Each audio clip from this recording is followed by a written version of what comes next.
Space is full of mysteries which humans are trying to unravel. This means there is always something to dazzle and confound even the most trained scientists. One of the latest shocking discoveries by NASA in space is a pair of huge objects that just formed in the center of the Milky Way galaxy. What are these objects and do they affect us in any way? Find out in this video as we bring you how NASA's telescope just revealed two huge objects that just formed in the center of the Milky Way. One of the mind-boggling things about deep space is how huge the objects are. Take for example our own galaxy, the Milky Way. The Milky Way galaxy is a massive collection of stars, dust, and gas. The Sun is located approximately 25,000 light-years from the galaxy's center. Even if you could travel at the speed of light, that is 300,000 kilometers per second or 186,000 miles per second, it would take you approximately 25,000 years to reach the center of the Milky Way. The Milky Way is named after a Greek myth about Hera who sprayed milk across the sky. However, the galaxy is known by different names in different parts of the world. It is known as the Silver River in China and the Backbone of Night in the Kalahari Desert in southern Africa. It used to be notoriously difficult to study the Milky Way. Astronomers have compared the effort to attempting to describe the size and structure of a forest while lost within it. We simply lack perspective from our vantage point on Earth. However, two groundbreaking space telescopes launched since the 1990s have aided in ushering in a golden age of Milky Way research. The galactic disk extends beyond the bulge. This feature, which is 100,000 light-years across and 1,000 light-years thick, is home to the vast majority of the galaxy's stars, including our Sun. Clouds of stellar dust and gas disperse the stars in the disk. A supermassive black hole known as Sagittarius A star sits at the center of the Milky Way. The black hole, discovered in 1974, has the mass of 4 million suns and can be seen in the sky with radio telescopes near the constellation Sagittarius. Everything else in the galaxy revolves around this potent portal to oblivion. Surrounding it is a densely packed region of dust, gas, and stars called the galactic bulge. The bulge is peanut-shaped and 10,000 light-years across. It is home to 10 billion stars out of the Milky Way's total of approximately 200 billion. Extending beyond the bulge is the galactic disk. This feature, which is 100,000 light-years across and 1,000 light-years thick, is home to the vast majority of the galaxy's stars, including our Sun. Clouds of stellar dust and gas disperse the stars in the disk. Stars in the disk orbit the galactic center, forming swirling streams that appear to emerge from the galactic bulge-like arms. The mechanisms that drive the formation of spiral arms are still being studied, but recent findings indicate that these arms form and disperse in relatively short periods of up to 100 million years out of the galaxy's 13 billion years of evolution. These stars, dust, and gas are more densely packed inside those arms than in the more sparsely packed areas of the galactic disk, and this increased density causes more intense star formation. As a result, stars in the galactic disk are significantly younger than stars in the bulge. Our Sun is approximately 26,000 light-years away from the black hole Sagittarius A star, which you will find roughly in the center of the galactic disk. The Sun takes 230 million years to complete a full orbit around the galactic center, traveling at a speed of 515,000 miles per hour or 828,000 kilometers per hour. All of this is surrounded by a spherical halo of dust and gas twice the diameter of the disk, and astronomers believe that the entire galaxy is surrounded by a halo of invisible dark matter. Because dark matter does not emit light, its presence can only be inferred indirectly through the gravitational effects of stars in the galaxy. According to calculations, this matter accounts for up to 90% of the galaxy's mass. The Milky Way's mass, including dark matter, is 1.5 trillion solar masses. The visible matter in the galaxy is distributed among its 200 billion stars, planets, and massive clouds of dust and gas that fill interstellar space. Scientists, however, have picked up two other intriguing objects near the center of the Milky Way, and they are so massive that researchers were shocked to measure their dimensions. Another amazing fact about these objects is how much high-energy radiation they are spewing. Astronomers working with the Fermi Gamma Ray Space Telescope discovered these two massive blobs. These blobs, known as Fermi bubbles, are centered on the Milky Way galaxy's core, but they extend above and below the plane of our galaxy for more than 25,000 light-years. The ice cube array in Antarctica reported 10 super-duper high-energy neutrinos originating from the bubbles, prompting some astrophysicists to speculate that some crazy subatomic interactions are taking place. So how did Fermi bubbles come to be? Well, that is one giant head-scratcher. Making large balls of hot gas is difficult. For starters, you'll need to source a lot of energy. A typical galaxy does not have the kind of energy that can spread hot gas over a distance of over 25,000 light-years. The peculiar orientation of the Fermi bubbles, which extend evenly above and below our galactic center, is a strong hint that they may be linked to our central supermassive black hole, known as Sagittarius A star.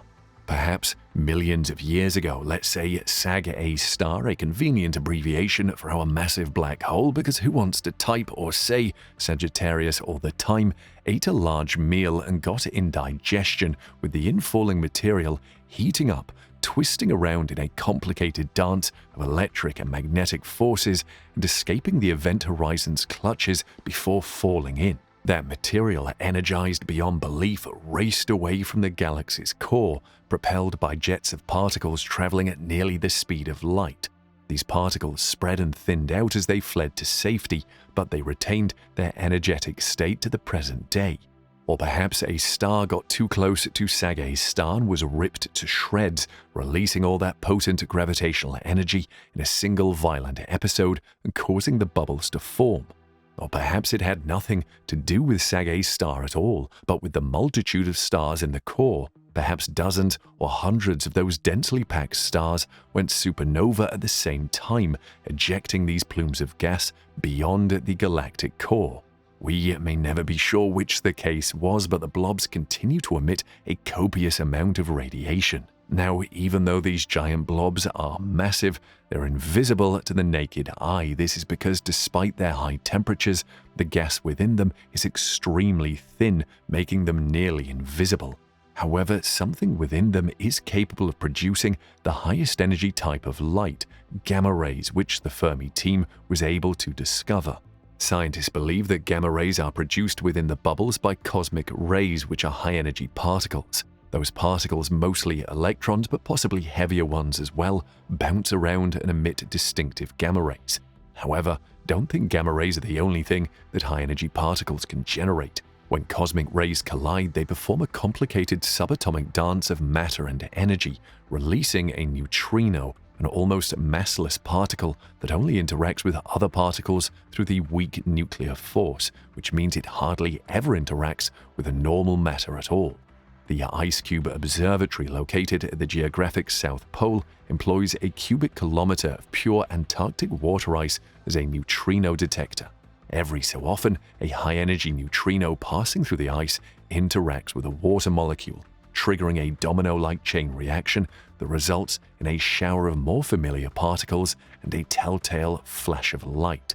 Because of the nature of its detectors, Ice Cube isn't the best at pinpointing the precise originating location of a neutrino. However, it has discovered not less than 10 of these little ghosts coming from the general direction of the two Fermi bubbles. Is the direction just a coincidence, or are the neutrinos really coming from Fermi bubbles? Perhaps the neutrinos are simply coming from some parts of the universe behind these bubbles. That is still up for debate as scientists work to unravel the mystery of these blobs. Something else that remains unknown is how the cosmic rays from these Fermi bubbles are producing gamma rays. Perhaps there is a single set of interactions inside the bubbles that generates both gamma rays and the right kind of neutrinos that Ice Cube can detect.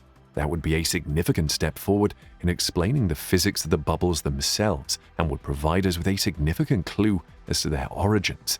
Recently, a team of researchers combed through the available data, including results from the high-altitude water Cherenkov detector, and combined that information with various theoretical models for the bubbles, looking for the perfect combination.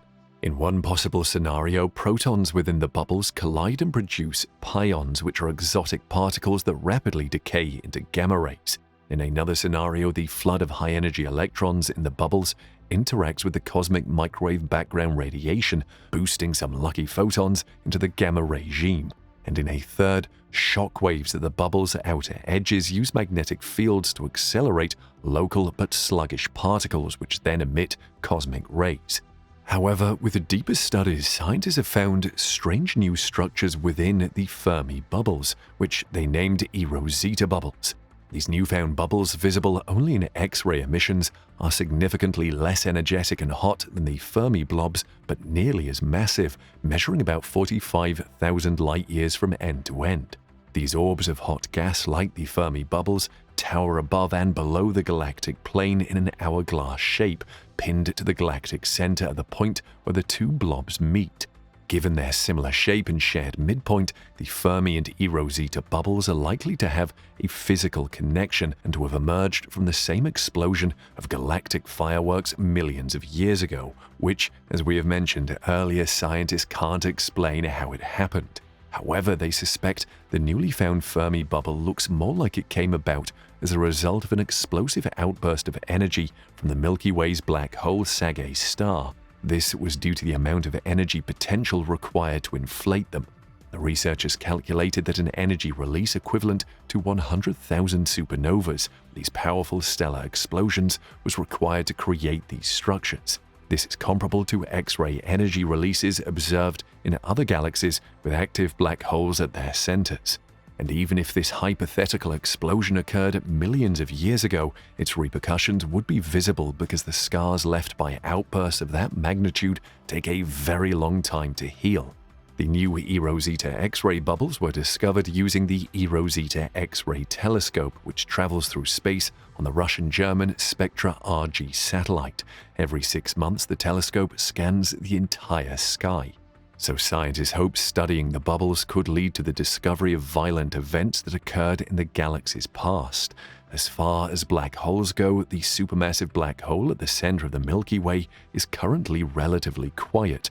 However, a previous feeding frenzy could have spewed its leftovers outward, forming the structures.